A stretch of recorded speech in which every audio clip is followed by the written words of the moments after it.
Another defeat for Middlesbrough, and the club are moving further and further away from that top six position that they're hoping for. Pressure is beginning to build on Michael Carrick and his future at the club, but is it game over for the Middlesbrough boss? This is Bonkers for Boro. Stewie Downing then. Downing running beyond the fullback. Whips a great looking ball in. Header. Goal! Massimo Macaroni! Massimo Macaroni! Macaroni's header! And Boro have struck a stick to the heart of Dracula's boys! And it could be Eindhoven time! Hello and welcome back to Bonkers for Boro. Well, it was another disappointing night as a Middlesbrough supporter, with Middlesbrough falling to a 3-1 defeat against Sheffield United at Bramall Lane. Now, defeat against the Blades is not something to be sniffed at in isolation. These are the caveats that are coming out already. Sheffield United are a top team in the Championship. They're challenging for automatic promotion, and rightly so. They're a team who, in my opinion, will probably finish in the top two come the end of the season. So losing to them is no disgrace at all. But what we're seeing is a real sort of worrying trend with Middlesbrough's performances, the way that we're going about things, and things just aren't really going to plan at the moment. Now, as a result of that, there's a lot of pressure, a lot of heat building around one man in particular, and that's this guy, Middlesbrough boss Michael Carrick, who is coming in for a lot of criticism, with fans starting to question whether he might be the right man to lead the club into the future. Now, I'll give my verdict on that in just a little bit. I do want to balance it out with a few facts from the last few weeks, what's sort of going on, some of the considerations of what's been going on. So if you do have a thought on Michael Carrick in his reign as Middlesbrough boss and what's going on at the moment, then drop into the comments below. Let me know what you think about that. So let's go through some of the facts first of all. That defeat against Sheffield United, a 3-1 loss, as I said, no disgrace in isolation, but when it's put into the context of the last few weeks, it really is a kind of more worrying outlook, I guess, as opposed to that. Defeat against Sheffield United was the fourth loss in 5 league games for Middlesbrough. So for a side who are challenging for promotion, that is just not good enough, really. Considering we weren't really on the pace anyway, we were kind of hoping to click into gear in the new year and start to really sort of cement that top 6 position. Not really good enough. Also, when you look a little bit wider, Middlesbrough have won just 3 of their last 11 games in all competitions. So that includes obviously the FA Cup. Defeat against Blackburn in the 3rd round, but Middlesbrough just really struggling to get over the line. And for a team who do have genuine aspirations of challenging for promotion, they're not my words, they're the words of people at the club. And they're the words of people at the start of the season who were saying that Middlesbrough should be challenging for promotion, top 6 bare minimum going into the season.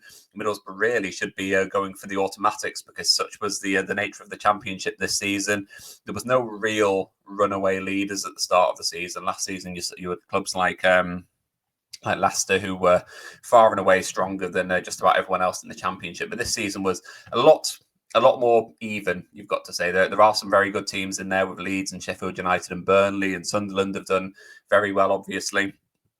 But there wasn't really any sort of standout team, you've got to say. And from my point of view, I thought the Middlesbrough were a team who were very much capable of challenging in that top little cluster of teams. But I think when you look over the last 11 games, Middlesbrough have conceded 18 goals in those 11 games, which for a team, once again, who are challenging for the top 6 or supposedly challenging for the top 6, it's just not good enough.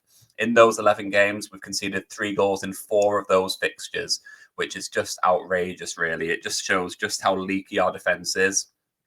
I will get onto this in just a little bit in terms of where those goals are coming from, but I'm very much of the belief that in order to build a promotion-winning side or a promotion-challenging side, you need to have a solid foundation. You need to be able to grind out results, even if they're not wins, on nights where things aren't going to plan and where teams are proving hard to break down in home fixtures at the Riverside. You need to at least be able to rely on the fact that you can churn out points on a regular basis. I've mentioned it before, and I kind of think back to the time under Michael Carrick, where, yes, on our day, we played some wonderful football under Carrick, but a lot of weeks it was quite dull, you've got to say, in terms of the way that Middlesbrough went about things. We were organised defensively. We were hard to beat. That was our real strength amongst the other teams that were challenging for promotion. It was our defensive ability and our ability to keep a clean sheet. Dimi Konstantopoulos got the record for the number of clean sheets in that championship season. I think it was a consecutive run of however many clean sheets it was. Which was just outrageous in that season. And that was what really stood us out in that campaign. We were then able to rely on the sort of individual quality of our attacking players to be able to win these sorts of games. And that was enough to get us into the top six. But at the moment, Middlesbrough are just asking way too much of their attacking players, because you simply can't outperform a bad defence or a defence that's as leaky as what ours is at the moment. Obviously, that defeat to Sheffield United was another blow, down to 9th in the Championship table, 3 points off the top six. And yes, it's you could throw a flannel over the teams in who were challenging for that top six. But Middlesbrough just shouldn't be in this position in the first place. The fact that we're now one of 6, 7, 8 teams who were hoping to get into that top six is simply not good enough. I know that there's a chance that Middlesbrough can still get into the top six. I do think that we've got the quality to be able to do so. But the fact that Middlesbrough are in this position in the first place, when we should have been a team who were challenging for automatic promotion, or at least being solidly, comfortably in that top six, in that 4th or 5th position, is just simply not good enough in terms of what we're doing at the moment. You look at the table there and the results and the way that the team are sort of setting up at the moment. It's, we're really not looking very convincing at all on the pitch. I know a lot has been made in terms of results, and I'm not going to do a detailed tactical breakdown. I know there's like some Boro breakdown. They will do that a little bit more, well, a lot better than I'd be able to do it in terms of breaking down exactly where Michael Carrick's team are falling apart, I guess, at the moment. But our results and our performances just simply aren't good enough. A lot has been made about our defensive errors and the fact that there's a lot of individual errors coming from the likes of Ryan Giles against Sheffield United. George Edmondson has had a rough couple of weeks. Luke Ayling has struggled as well. There was obviously that error against Preston, which proved costly then. Personally, I'm of the opinion that, yes, individual errors aren't great. They happen once in a while. That's not a problem. That's football. That's life in elite sport. But when there's so many errors coming, for me, it means that there's something deeper sort of going on. It's not really about a player just being incompetent, because none of these players are incompetent at this level. They're all more than comfortable playing at championship level. They're all more than good enough to be playing in a team who are challenging for the top six. So I'm not going to sit here and call out any players. I think for me that the worry is more about the fact that why are so many players making these mistakes? And for me, it's the fact that they're probably uncomfortable with what they're being asked to do. People by nature, they do make mistakes when they feel uncomfortable, or they feel under pressure, or they feel anxious and they feel unsure about what they should be doing. That's when mistakes and errors kind of come to the fore. And that's what seems to be happening with Middlesbrough's defence. Against Preston, clearly the instruction is to keep hold of the ball and play out from the back where possible. Yes, there's an argument to say that they should be showing some form of intelligence in terms of if the team are under pressure, then clear it to safety, do what you need to do to get it out of danger rather than passing it around. But the fact that these errors are being made in possession is the fact it just kind of shows that Middlesbrough's defenders aren't comfortable playing in that sort of way. You see it as well with players being caught out of position, pushing so far forward. It is so difficult to get back. Ryan Giles struggled a little bit with that against Sheffield United. George Edmondson has struggled with it as well. And for me, that also suggests the same sort of thing, that Middlesbrough's players don't seem comfortable with what they're being asked to do by Michael Carrick. The fact that we're being asked to play such a high defensive line, which for someone like George Edmondson, and to be fair, even Rav van den Berg, he's not exactly blessed with pace. They just seem really uncomfortable with what they're being asked to do, and that's leading to errors, that's leading to mistakes, it's leading to uncertainty in the back line, with players not really knowing what they're meant to be doing, or knowing what they're meant to be doing, but not being able to do it, and not feeling confident enough in their own abilities to be able to do it. And that's where the manager needs to step in and say, right, let's get back to basics, let's get back to keeping clean sheets, let's get back to getting the ball out of danger, let's not be prancing around with it at the other back and trying to play our way out of danger. Just get rid of the ball if you're under pressure. If we are conceding these goals and we're getting caught on the break, which we seem to be doing so much at the moment, do our defenders need to be that far forward? Can we then drop back a little bit, sit a little bit deeper, become hard to beat? Because ultimately, as I've said before, that's how Middlesbrough will be able to challenge for promotion. So I don't really buy into the individual criticism of Middlesbrough's players in terms of the individual errors that are being made. I know that they are individual errors by nature, but for me, when there's so many of them, it does just suggest that Middlesbrough's players aren't really that comfortable with what's being asked of them. And I think with results the way that they are at the moment as well, there's a question mark over, do Middlesbrough's players really believe in what's happening at the moment? I'm not suggesting for 1 second that that Michael Carrick's lost the dressing room or any sort of cliche like that, but I think when results aren't going well, you do naturally start to question what is going on, how the team's performing. Like I said, Middlesbrough's players, they're not robots. They've got minds of their own. They've been in successful teams, they've been in unsuccessful teams. They know what works. They know what works for them. They know what they're most comfortable with. They know what they think works. And obviously, they've got to do what the manager wants them to do. And Michael Carrick's the one who dictates the way that Middlesbrough play and the way that he wants his team to play. You do just start to question whether Middlesbrough's players are kind of not fully bought into what Michael Carrick are wanting to do, or if they had their own way, they'd possibly play a different way that would see them play to their strengths. If you ask George Edmondson, does he want to be a ball-playing defender who gets the ball on his 6-yard box and is forced to play a forward pass when under pressure from an attacker? He'd probably say no. His abilities lie elsewhere. He's a more of an old-fashioned central defender. He's a typical number 6. He wants to get in there. He wants to be in with duels, winning headers, doing what he needs to do, getting the ball to safety, passing the ball off to players who are more capable of playing a ball-playing style. And for me, that's part of the issue here at the moment. The Middlesbrough don't really have the players and the personnel to be able to do what Michael Carrick wants to do. Again, that's not a knock at the Middlesbrough players. I think ultimately you've got to do what you can with the players that you've got at your disposal. If you don't have the players who are capable of playing in a certain way, then as a manager, you need to tailor your style. You need to be able to amend how you do things. It's not about giving up your principles, because ultimately, as a manager, your job is to get results and to get performances. And if your team aren't able to do it, if they seem incapable of playing a certain way, which is how you want them to do, then it's your job as manager to be able to change it, because that's the only way that you're going to be able to get results. So it's certainly one that Michael Carrick needs to work on in terms of the way that his team go about playing. They're not looking comfortable at the moment. We saw it a couple of months ago where we're looking confident and our free-flowing attacking best was just brilliant to watch. But at the moment, things just aren't working. And what's the saying? The definition of insanity is doing the same thing over and over again and expecting different results. I think when you are in a run like this, where you're losing, like I said in the last slide, you lost 4 of your last 5 games and you've only won 3 of your last 11 matches. You do need to change things. You need to find a way to stop that rot, I guess, and get yourself into a more positive frame of mind where you make yourself hard to beat, even if it's a case of getting a couple of draws in a row. Whatever you sort of need to do to just kind of get yourself on a more positive run of results, because it's not, I don't know, getting into the top 6 isn't about winning games every single week. It's just about being hard to beat. It's about getting points and picking them up consistently between now and the end of the season. And just at the moment, you can see from Middlesbrough's line on that table there, just the amount of losses in the last few games. Middlesbrough are a team who are going to continue to lose games between now and the end of the season. I'm sure we'll win some. I'm sure that we'll put in a couple of results against teams and we'll blow someone away 4-0 or something at the Riverside, and everything will be great again. But we are a team who are capable of putting in the sorts of performances that we've seen in the last couple of weeks, and that's something that needs addressing if Middlesbrough are going to be able to get into the top 6, and ultimately that falls on Michael Carrick.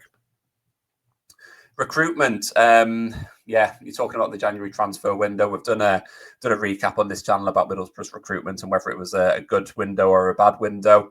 It's kind of hard to say, but I think when you look at the balance of the squad, it's really sort of hard to suggest that it was a good window. Personally, I think that the squad and the team and the balance of everything looks worse than what it did going into the January transfer window. I know that we've signed some really good, promising attacking players. But for me, the balance of the squad just looks completely off. And I think when defence is already the weakness of the team, it's the area of the team that does need strengthening. And going into January, we needed to solidify that defence. We needed to bring in a central midfielder who was a more combative midfielder, someone who was able to put in a tackle and add, I guess, like be a real sort of shield for the defence, someone of a similar profile to Aidan Morris, really. And we just didn't do that. We brought in more attacking players, and I think you look at the team at the moment, and it just looks like a basketball team, really. We just look like we're really sort of going on the basis of we will outscore the opposition, and that's what we're trying to do. So there's no confidence really when you look at that squad that we'll be able to keep clean sheets. It looks like the onus is solely on the attacking players to click into gear and score the sorts of goals or win these sorts of matches, but that's just unsustainable, particularly when you're playing against difficult teams. I think in terms of Michael Carrick, he's not solely responsible for recruitment. Kieran Scott obviously is the main overlord when it comes to transfers and bringing players in and letting players leave the club. So he has final say. So he obviously has to come under scrutiny for what happened in January, and that's his job. He'll live and die by the decisions that he made in the January transfer window. But I think Michael Carrick's association with it, all the noises that come out of the club is that they've got a really good relationship, Kieran Scott and Michael Carrick. Everything is built very much around what Michael Carrick wants. And even when you listen to Michael Carrick speaking in his press conferences and he's asked about the signings that have been made, the players that have left, you're asking him about specific targets, or you're asking him about specific areas in the team that need strengthening. And he seems very, very happy with what's been done in the January transfer window. Matt Clark left. Obviously, George Edmondson came in, and it's left us with 3 senior central defenders. The question was put to him about whether Middlesbrough needed to bring in another defender for a little bit of extra solidity in that back line. And he was like, no, I think we're fine. And I just sort of feel like that quote's going to come back to haunt him, because we are absolutely not fine. If you look at our defence at the moment, we are not performing well. Our defence is not fine in any way, shape or form. And I think that's something which could potentially be Michael Carrick's downfall, particularly in the next few weeks.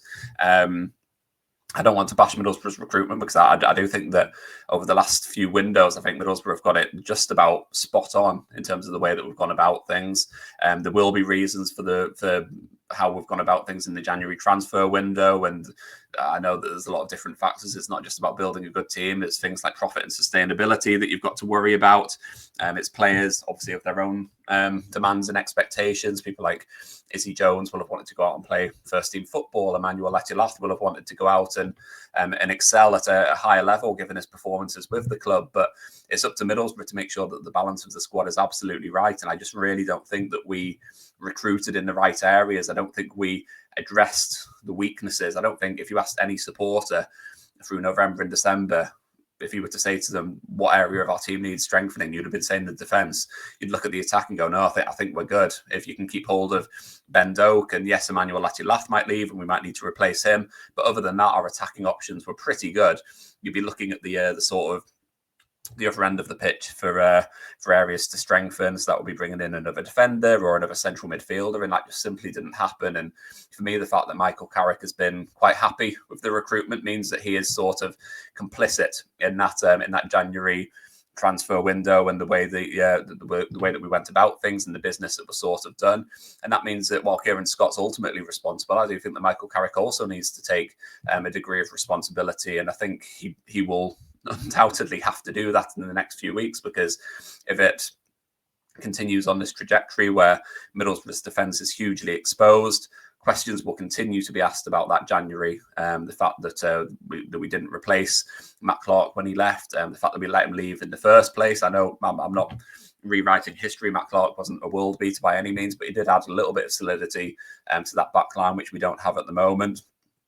Obviously, we brought in Ryan Giles, but he was always going to be a more offensive signing. And I think when you look at the setup of Middlesbrough's team, it's down to Michael Carrick to make sure that we are getting the best out of the team as a whole. And it feels at the moment it's very much kind of getting as many attacking players on the pitch as possible.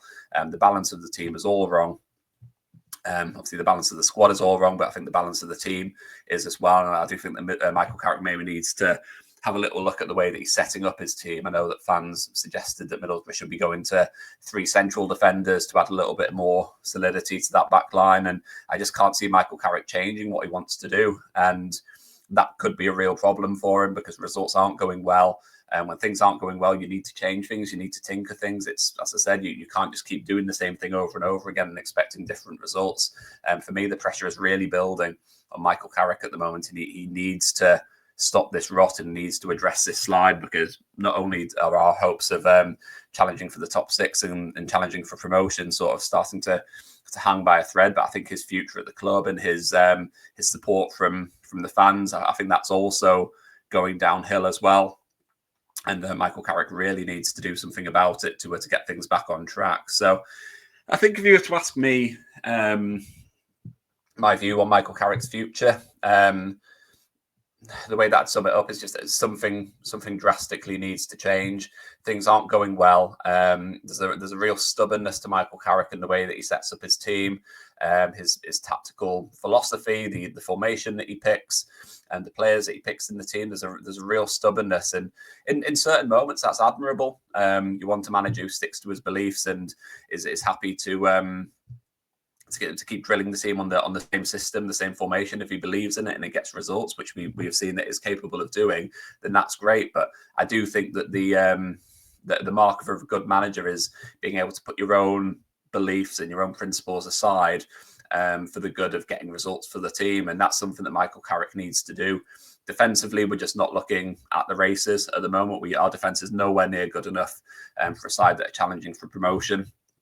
And so something needs to change from that point of view. Now, I hope Michael Carrick will be the person to be able to do that. I hope that he's someone who will be big enough to say, right, I need to change the personnel in my team. The balance isn't right. I need to change the formation, do something with that team to get things right and to add a more solid defensive base, just to be able to grind out a couple of results to get us back on track. But I think if history's taught us anything, it's that I don't think Michael Carrick is likely to do that. I fully expect that when Middlesbrough play Watford at the weekend at the Riverside, that it'll be the same formation, it'll be largely the same personnel, and it'll just simply be a case of, let's see if we do any better this time.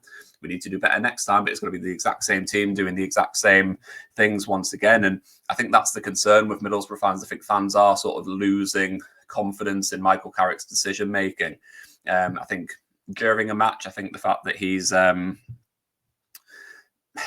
reluctant to change his style of play, kind of like he does struggle to adapt his game plan and go to a plan B in the middle of a match if Middlesbrough are winning. He struggles to sort of sit back and think, right, let's consolidate what we've got and see it out for a win. He struggles to do that.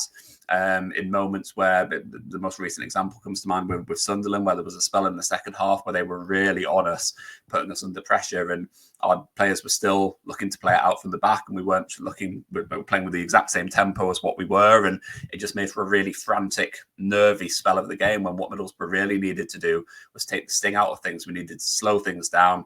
We needed to be smarter, win a few free kicks, take a little bit of time. I don't know, a player gets cramp and kills 20 seconds of the game, and just sort of quells that momentum from the opposition. And we just don't really seem to have that streetwise nature or that intelligence to be able to manage a game properly.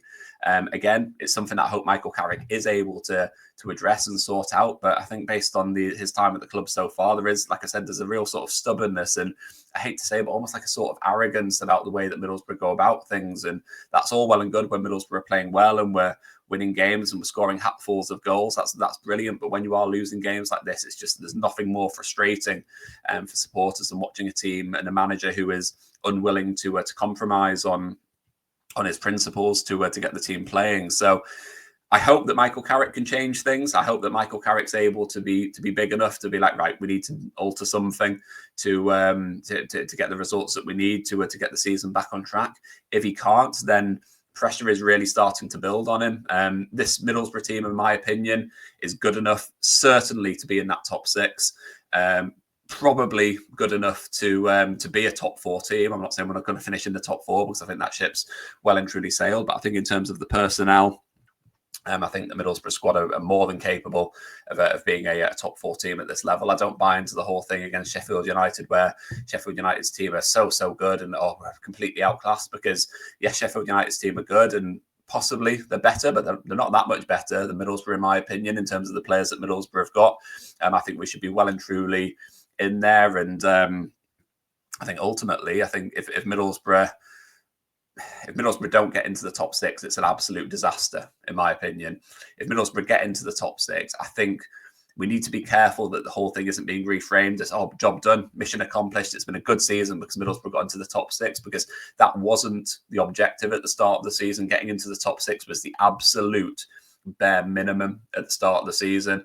The hope was that Middlesbrough were going to be comfortably in that top 6 at the very least, possibly challenging for automatic promotion and being genuine promotion contenders. I think we can't have it being rewritten that the fact that we're 9th in the table and within touching distance of the top 6 is like, oh, well, it's good. We're having a good season. We're on track for where we want to be, because this is where we've been the last couple of seasons and it hasn't worked out for us. Middlesbrough are more than good enough to be in that top 6. Middlesbrough are underachieving at the moment, not just in terms of their recent results, but in terms of the league table. We should not be in this chasing pack for the top 6. We're better in terms of our personnel, and in terms of our potential than the teams around us. We've got a better team than the likes of Blackburn, than the likes of Watford, all these teams that are around us in the table. It's no disrespect to them, but I think Middlesbrough should be ahead of them. We're not, because we're clearly not better than those teams. So I want to caveat it by saying that Middlesbrough should be better than those teams, but we're not, because our performances certainly haven't been good enough. And I suppose, contrary to what Jonathan Woodgate says, the table doesn't lie. We are very much one of those chasing pack teams, but in terms of the quality that we've got, we should be well and true in that top 6. In my opinion, we should probably be 4th or 5th in the table, and a team who have a bit of a buffer on the top 6, and I'll just be hoping to build some momentum going into the playoffs. But that hasn't happened, and I think for that, Michael Carrick does need to take a large amount of responsibility. Fans' patience is starting to wane with regards to Michael Carrick's time at the club. If things don't improve quickly, I think that the pressure will really start to heat up on Michael Carrick and his position at the club. Top 6, absolute bare minimum this season. Even then, it's probably been a disappointing campaign, and one that you'd ultimately have to say has been a failure as far as Michael Carrick's concerned. Last season was meant to be the season of consolidation with the amount of players that were brought in. This season was meant to be the one where we sort of kicked on and everything sort of settled into place, and it's like, this is the season where we're really going to go for it. And that hasn't really happened. It's been the same again, and that's worrying. My personal opinion is that if Middlesbrough had a manager who was maybe a little bit more tactically fluid, someone who was a little bit more intelligent in terms of the way that he set up his team and the way that he was able to handle these fixtures and these tricky contests, I think that this Middlesbrough team would be higher up in the table. If we had someone who was able to grind out these results away from home and be able to pick up, I know, even just turning some of these losses into draws will put Middlesbrough in a much better position.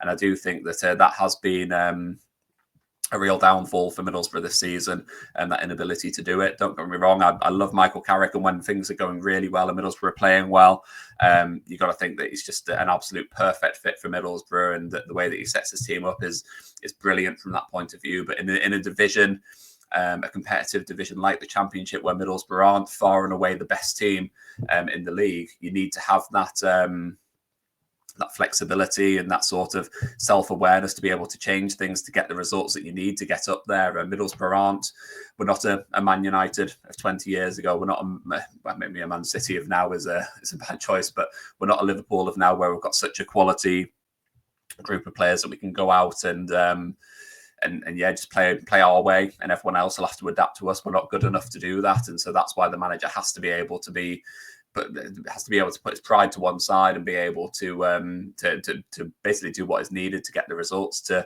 fulfill his objectives. Because at the moment he's not doing that at Middlesbrough. Middlesbrough aren't on track with where they need to be, and for me that means that he will be under pressure in the next few weeks if things don't start to improve very, very quickly. So I want to hear from you. I've had a bit of an offload there about Michael Carrick and what I think should happen. I don't think that he should be sacked straight away. But I do think things need to change, and I do think that Michael Carrick ultimately has to be responsible for that. If things don't change, then I think he will be sacked. I do think that he is, he has to be under pressure from that point of view. So it's very much the onus being on Michael Carrick, as far as I'm concerned, to turn things around.